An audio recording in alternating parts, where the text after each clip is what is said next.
From the beautiful Alathus building in downtown Russellville, we welcome you into the Spotlight presented by Alathus Realty Live. If you're in the market to buy or sell your home, give us a call today. It's 479-968-5668 or cruise on over to russellvilleliving.com. Don't forget, coming up on Friday morning, it's the Spotlight on KARV. That's AM 610 and 93.1 FM at 8:30. That's right before Dial a Trade. Don't miss it. It's the Spotlight on KARV coming up this Friday morning at 8:30.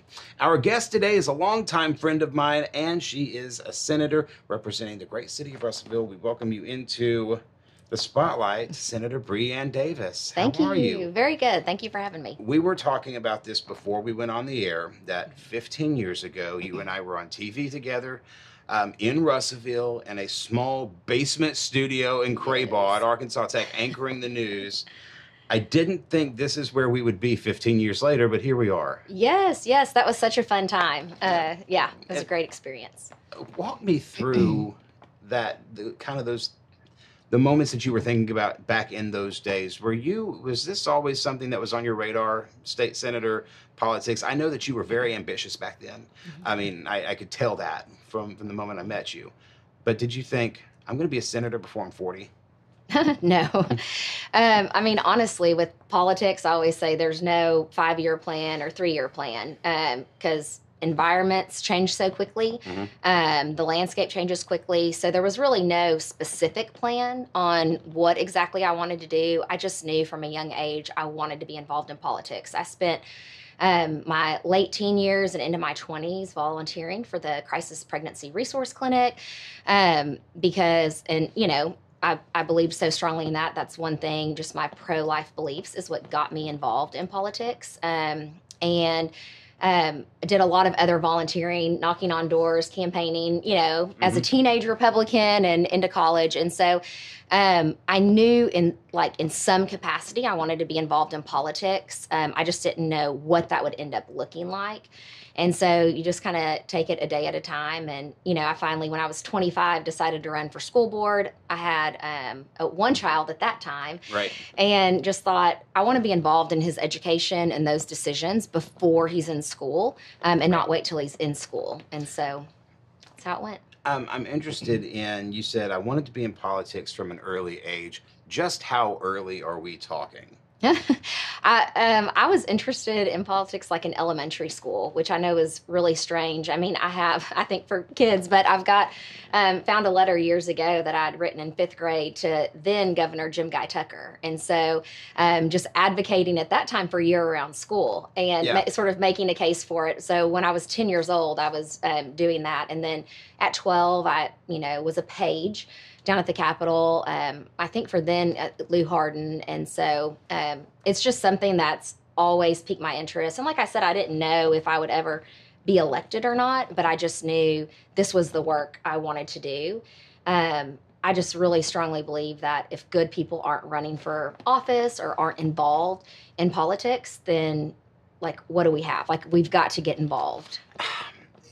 Let's touch on that for a moment, because we agreed we're not talking politics today. That was one of the conditions when we got you on here. I was like, let's not talk about politics. But the one thing that might even venture in toward that is, you said, if good people don't run, then what do we have? I would venture a guess, and this is just a supposition on my part, that I don't know that the general public believes that there are good people in office anymore. Do you dispute that? What? Yeah, I think it's hard. I mean, once you're elected, so before you're ever elected, you are a new person running. And so people like that. They say, well, all these other people have been here too long. We need some new people in. But as soon as you're elected, you're officially a politician, right? That's what people say. Well, you're just a politician. And so there's no way to really escape that. You just have to do the work as well as you can. And try to be, communicate as much as you can with the public. But we're in I've never seen politics like this. I've never seen it so divided and so harsh.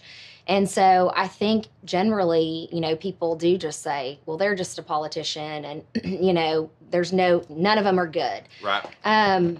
That's easy to say that too. Yes. I mean, it's really easy to stigmatize, but I would assume that was really hard for progress, especially when you're trying to conversate with your General Assembly colleagues and trying to make something happen. That there's just kind of this dark cloud always hanging over. Am I right in that assumption?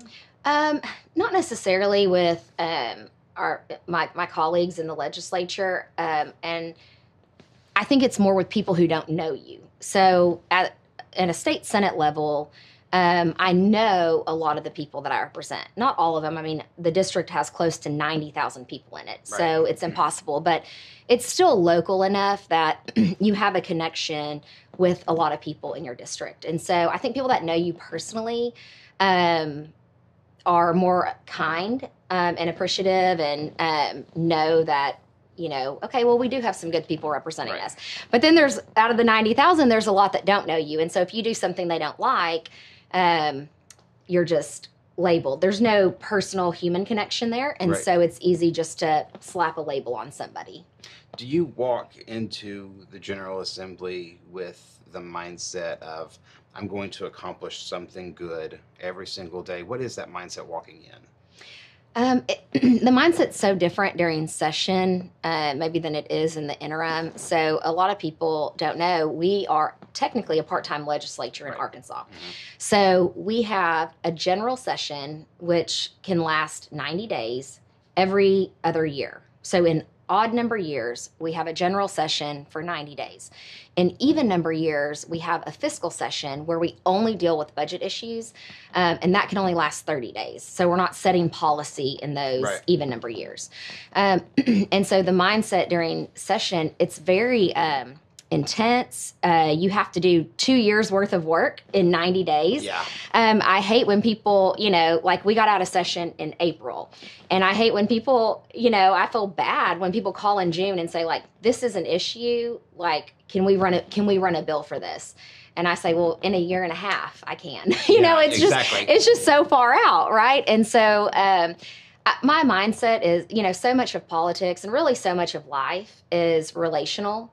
And there's, no one that I agree with on the Senate floor or, in the district 100% of the time. It's impossible, right?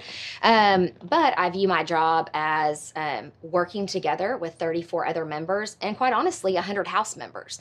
It's not just the Senate that I deal with, because maybe I can get a bill through the Senate, but if I don't have good relationships in the House and I'm able to work with people over there and haven't taken the time to invest in them, then and get to know them, then I can't pass anything in the House. And then what are you doing, right? So, yes, I view it sort of as like a team situation. It's hard. It's frustrating because I'm one of 135. And so I may think, like, I'm very right in this policy. Like, we dealt with a couple of years ago Arkansas tech funding, and I won't get into the details of it, but like, I was right on it. I know tech has been underfunded for a very long time, and we need to fix it. But I've got to get a majority of 134 other people to agree with me on that, and it's hard. It's frustrating because if you can't bring people along with you, then you're not going to get anything accomplished. So I just think it's more of a team mentality, going in and being intentional with people, working on building relationships, understanding what's important to them. Right. So then it helps them understand what's important to me, and there's a lot of work in that, and a lot of reward. Just getting to know people and work, and then see that you accomplish something. At the end of it, it feels good. You said you're part-time General Assembly. I knew that. I don't know that most people do. I think the assumption is you're in the Senate every single day hammering out legislation, but there is so much more to your life than the Senate floor. You have 4 children, you have a wonderful husband, you have a great life here. Walk me through the balance of fielding phone calls about, hey, this is an issue for me, this is an issue for me, can you meet with us on this? And still making it to soccer practice. Because, I work 40 hours a week in my cushy little office gig, and I still find work-life balance hard. Yeah. How do you do it? I don't do it perfectly. Right. But what I have come to learn is that if I don't respect my time, no one else will. And so I try to, I've worked for a long time to try to create healthy boundaries. Because honestly, like yesterday, I had probably 200 voicemails. And I took some time while I was driving to Little Rock to clear out my voicemail. And now I think I have like 155, Yeah, nice And so, job. Yeah. I mean, I just, and so there's a lot I miss. I'm just human. I can only do so much. I try as hard as I can to get back to everyone. But my sort of rule, specifically during the school year, is all my kids are in school from 8 to 3 every day. And so between 8 and 3, I'll meet as much as I can. I'll make return calls. I'll be as available as I can during those hours. And I'm trying, not always successfully, to sort of put my phone away once I pick up kids from school, so that we can, do family things, get to practices, just hang out, hear about the day, be available for conversation with my kids. 3 years ago when I first started, there were a lot of days that I was on the phone while picking kids up, in between picking kids up. And so it makes it hard because I'm not there right when they first get in the car, like, mentally physically there, present. Right. And I'm like, man, that's a good opportunity to have conversations with my kids about their day. And I need to have a boundary there that, like, these phone calls can wait. I can prioritize them during this time frame. And then, prioritize my kids when they're at home and my family. But it's hard because sometimes things are urgent or things pop up or whatever where you can't, do that perfectly. But do your kids know what you do or have a general sense of what it is that you do? Yes, they do. They do now.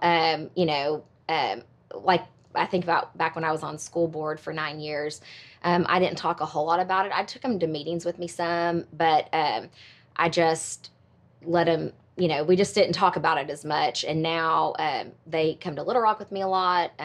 We talk about bills and policy. I mean, at a level that they can understand, right? Like, but we definitely have those conversations and talk about, my kids are like, Mom, people don't like you, Mom. I don't why? Right. And I'm like, well, it's, so we kind of talk about why that is and what it means to be a leader. And I think it's like Steve Jobs or someone, the quote, like, if you want to make everybody happy, don't be a leader. Go sell ice cream. Right. Like if you're going to lead, then people are going to be upset with you. You're not going to make everyone happy all the time. And if that's what you're trying to do, then you're not leading well. And so we just have those conversations with our kids, like, so help them understand. I'm interested in this point too, that you are very public, especially around here.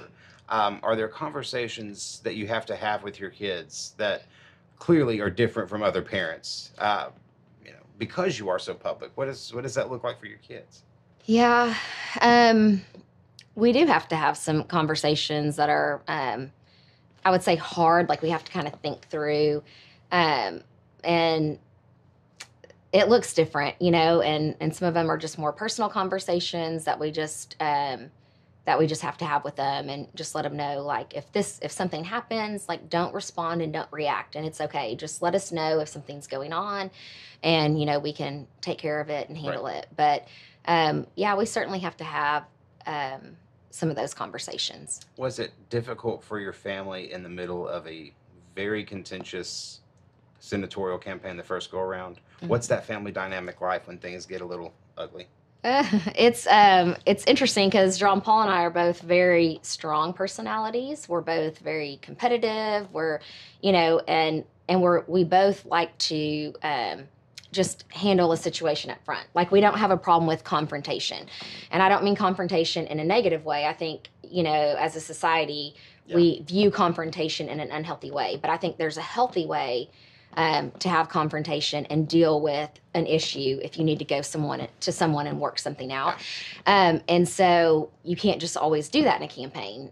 You have to handle things a little bit differently. Yeah. And I think it's harder for John Paul than it is for me because it's stuff being said about me. Well, I can handle that, but he's my spouse. So hearing something about your spouse, like it is a harder dynamic, right? So yeah, it's funny that you mentioned that, because a few years ago, I wrote a piece for the Courier that was an editorial, and I got shredded online, just absolutely destroyed online.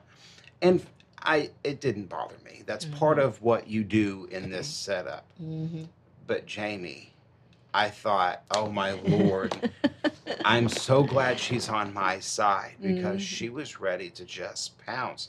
It's interesting that you bring that up. I mean, how those conversations between a husband and wife, when one of you is very, very, I mean, and I would argue both of you are very public, but when one of you is serving in state office, does it sort of almost become a joke, like, oh, you won't believe what so and so said today, or do you even talk about it? Yeah, we talk about it some. I mean, there's just so much.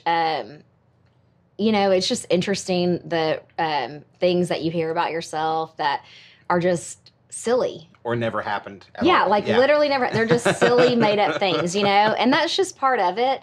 And so a lot of it just, rolls off our back. But, during that campaign, it was just such a wild ride, because I filed to run, and then so that fall, we had just finished foster care training with the call. And our plan was to look at adopting a sibling set.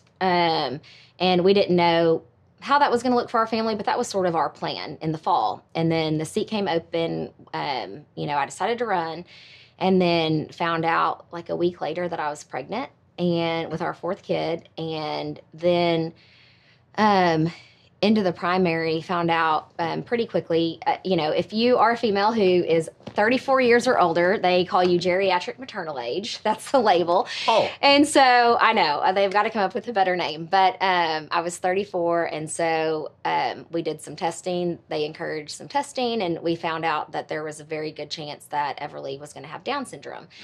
And so then I went ahead and did an amniocentesis within a couple weeks. And so all this was during the primary, and it was confirmed that she would have Down syndrome. And so there was a lot going on, just dealing with such a contentious race, and then a pregnancy. And I didn't even know a lot about Down syndrome. I just remembered I knew kids in school from high school. And so I was like, what does this mean for our family? What does this mean for our other children? And there was just a lot to compartmentalize and just work through, what's ahead for you today? How are we campaigning today? And then, when the campaign's over, we can deal with some of this other stuff. And so it was a lot. How, and this may not be something you really like to answer, but I'm going to ask it anyway. How do you deal with that from a mental health standpoint? Mental health, especially in the South, is so stigmatized.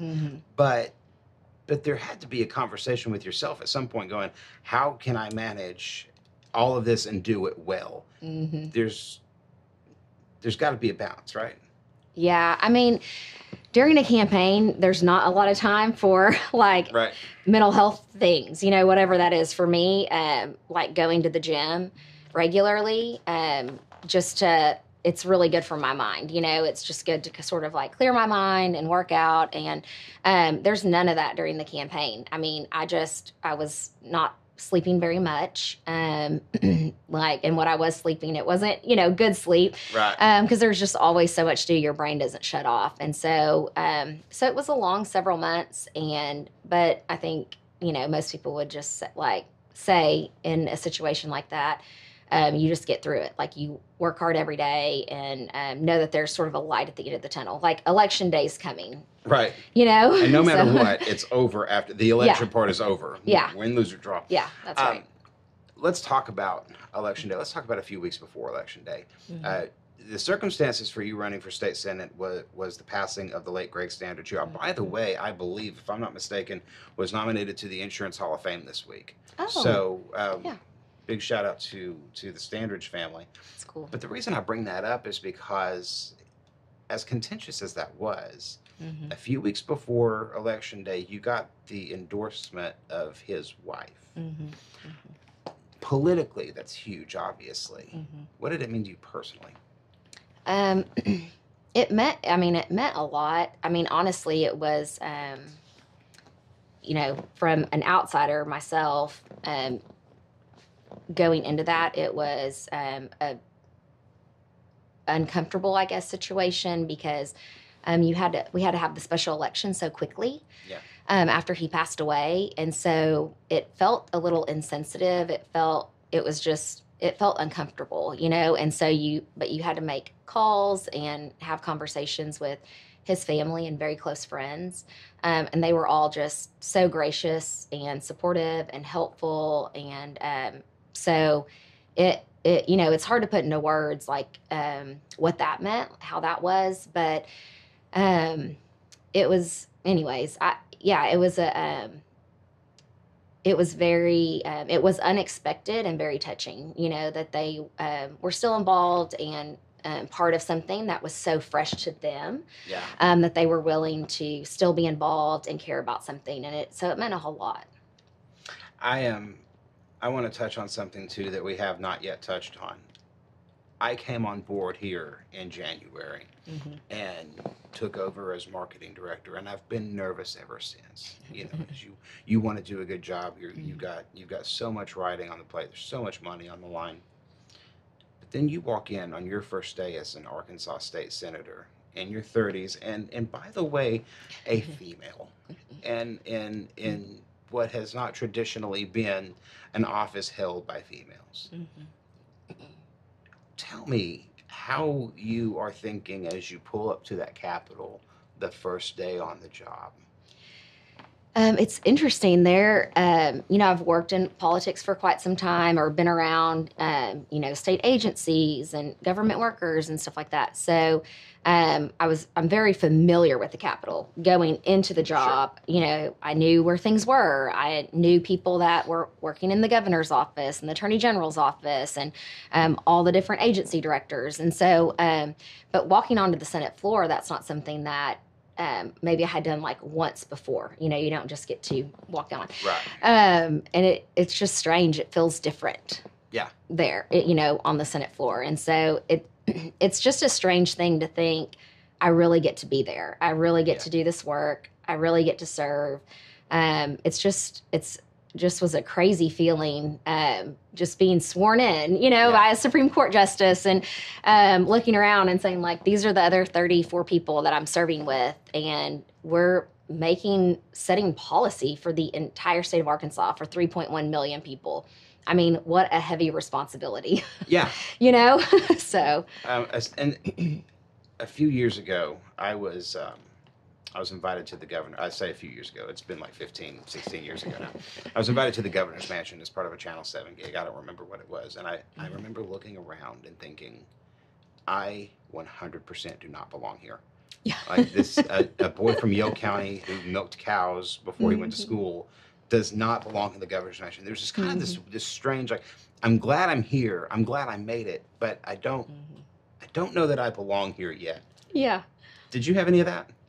Yeah, it's, I've learned over time, like, I had ideas about how the world worked whenever I was a kid, and like, well, when you're an adult, people will be kind and do the right thing and be honest, and you sort of have like these ideas. That's not true at all.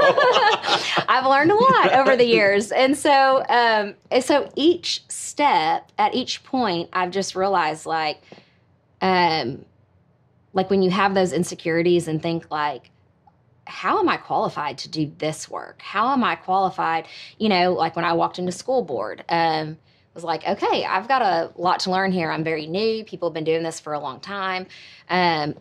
But you just realize that other people around you are oftentimes in the same boat. Like they often have the same insecurities, whether they show them or not, that, sometimes you just think, how am I here? Like, are we really, and so I've seen it at each level. And then just understanding more even about Congress, like the people who serve in Washington, D.C. Yeah.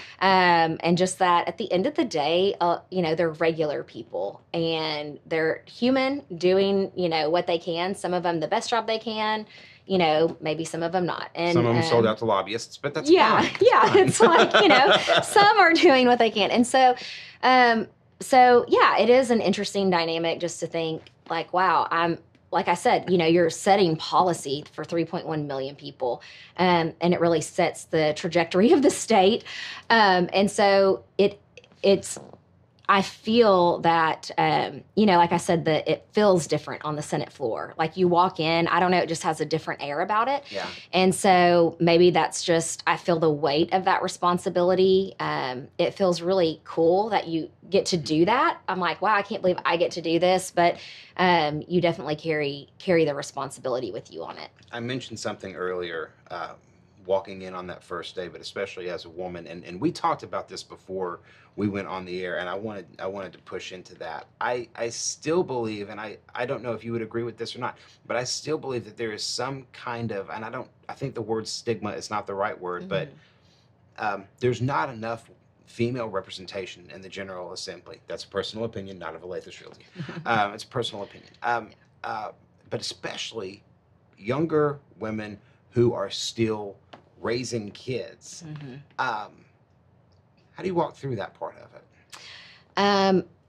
Honestly, so like actually walking through it and doing it doesn't faze me a lot. I mean, I'm just sort of like, this is my phase of life. I'm used to it.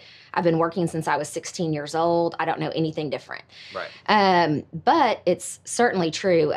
There's less than 30 women in the state legislature. There's 18 Republican women. And I'm the youngest by at least a decade. And I was actually the first woman to give birth while serving in the state legislature. So that was something that had never happened before. And I agree. I don't know. I've seen other women run with young children, and I had some comments made to me, just, how are you going to do this and raise your kids?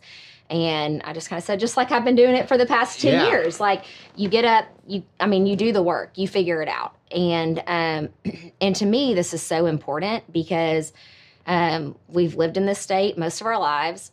Our children are being raised in this state. And if we all say it's important to have all voices represented at a table. And the same is true for the legislature. And if you don't have young women or women with young children at the table, if we're supposed to wait till our children are raised to run for office and sit at the table, then who's representing our voice? Right. And so to me, I think, well, I'm in the schools. Like, I know what education looks like for my kids. I'm the one taking my kids, oftentimes, not all the time. I mean, John Paul does a lot, but I'm in the doctor's offices, and so is he. So you just talk about people with young families. We know what it looks like at a doctor's visit. We understand, some of the healthcare issues. We understand insurance issues. Yeah. So you just go through all the things that families deal with, and it looks different for families that have young children, and then families whose kids are raised, and then families who, maybe are retired and their kids are out of the home. And so all those stages are really important, and all those voices at the table are equally important. So I feel strong about it that, John Paul and I have talked about this so many times, that when our kids are grown, or as they're growing up, but we don't want them to see an injustice or something in society where, like, they would think, I want to go help with that issue, or I want to help address that. Like, I think that's wrong, and I want to be a part of making that right. And I don't ever want them to hesitate to do that. Yeah.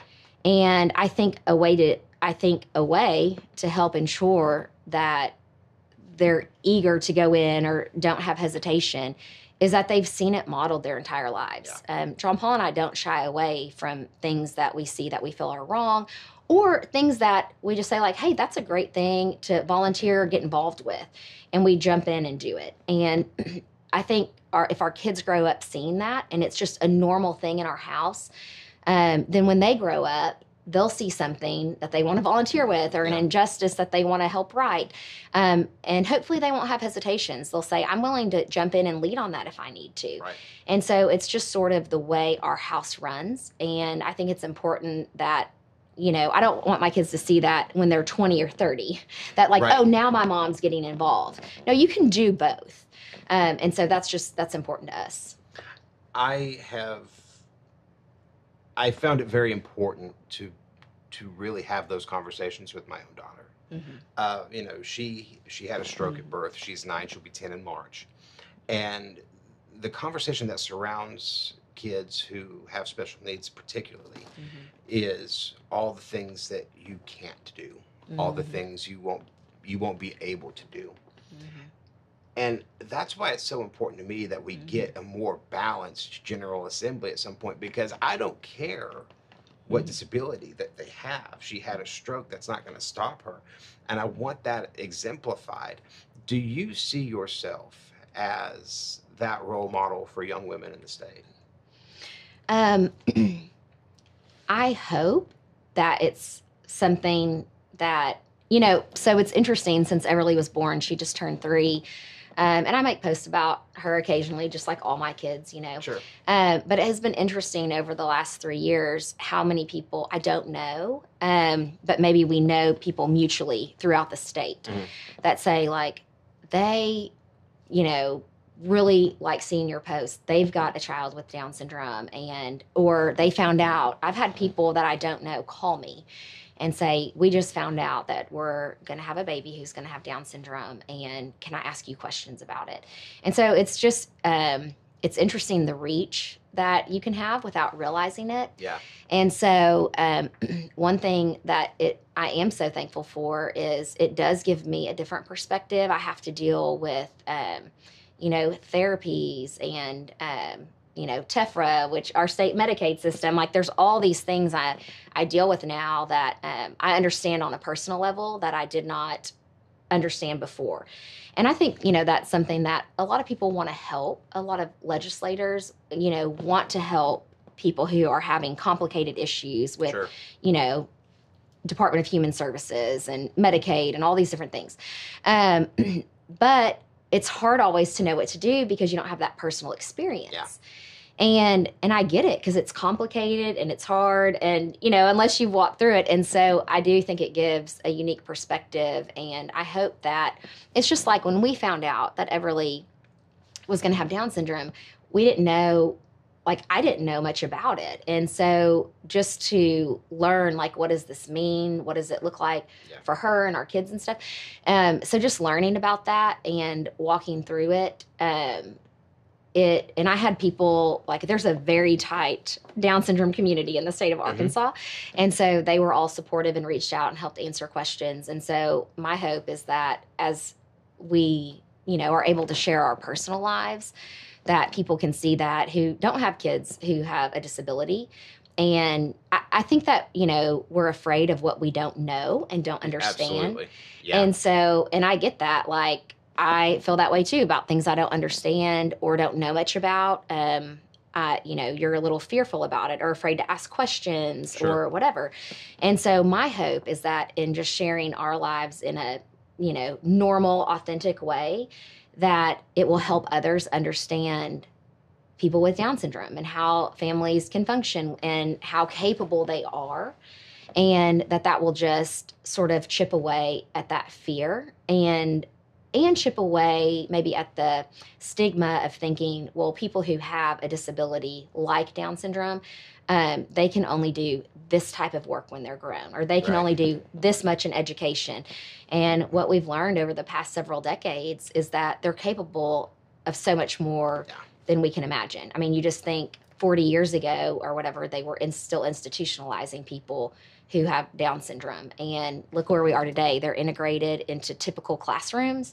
They're graduating high school. They're going to college. They're lobbying, modeling, being spokespeople for things. It's really cool. And I love watching those people, the ones that are adults with Down syndrome in the world, like making a difference. And, I just think, like, yeah, we can, Everly can do what she wants to do, and we're going to help her get there. Right. Senator, we could do this all day, but you've got another meeting, and so I'm going to wrap this up. We should do this again sometime. Yeah, I really enjoyed it. And you know what, folks? It's not always about the politics. So, Senator Breanne Davis, thanks so much for joining us, and thank you for joining us on the Spotlight for this Wednesday. Coming up tomorrow, Ryan Harmon joins us. He'll be playing at Downtown at Sundown coming up on Saturday. And Friday, Nick and Sam, the local sensations, they made it big in Nashville. They'll be right here on Friday, so don't miss that. Thanks so much for joining us. I'm Drew Brent. We'll see you right back here tomorrow.